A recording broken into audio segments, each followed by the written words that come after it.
If you ask any gun guy who the greatest firearms designer was, they will most likely tell you John Moses Browning. And well, I don't want to discredit John Moses Browning in any way, but let's talk about Samuel Colt for a minute, huh? I mean, the guy went as far as to create a revolver that killed demons. Supernatural reference, by the way. Anyway, let's get into it, huh? In 1835, Samuel Colt patented his first revolving cylinder design that would later be known as the Colt Patterson. Now, it didn't see very much commercial success, and Colt's first company went bankrupt. Well, in the time in between, this guy did quite a few other things. And let me just go through these real quick. First of all, he invented an electrically discharged naval mine system where you could electrically blow the thing up. A remote control detonator, basically. Not remote control, it still had wires, but he came up with this setup, and he also came up with underwater cables. All the underwater cables we have today, this guy right here. Well, the Mexican-American War breaks out.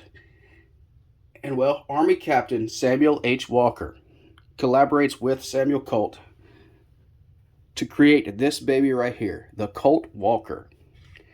And we'll get back to this, but I want to add one more thing real quick. In Samuel Colt's second attempt at a gun manufacturing facility, he developed beyond anyone before him the ability to mass manufacture.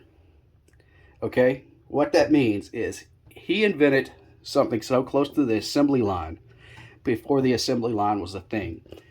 He introduced interchangeable parts where to this point parts were made by hand and hand fitted. He made interchangeable parts. He created an entire system around the manufacture of these firearms to get them out quick, make them reliable, and just make them work. Now, don't get me wrong, this gun right here, it did have its problems. But I'll tell you what, this right here is 5 pounds of hell. This gun is awesome. Anyway, yes, this is the Colt Walker. An awesome little gun. Not little at all. You see, our cylinder's got a little seam on it. This thing, it's patinaed quite well. Got the charging lever here.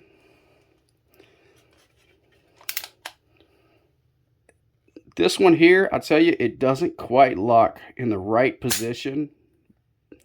So I'm assuming there's a little problem. And to be fair, this one, if you look close, it's made in Italy. But I can't afford Colt price. Sadly, I can't. But I tell you guys, I got this thing at auction the other day. It is awesome. Probably overpaid a little bit for it, but I didn't care. I wanted it. This thing, 44 caliber of just manliness, I tell you. I'm not spinning this thing, by the way. I can't spin this big old thing. But you see this thing, though. Wooden grips, brass handguard, brass bottom frame, antique finish frame, blackened barrel components. This thing is just awesome here. And we're going to do a couple more videos on it, but I want to introduce it to you guys, show you this thing is awesome. Yes, it is. Anyway, thanks for all you that disagree with me on Samuel Colt being the greatest gun inventor. It's all right to be wrong sometimes, okay? I forgive you. Anyway, thanks for watching, everyone.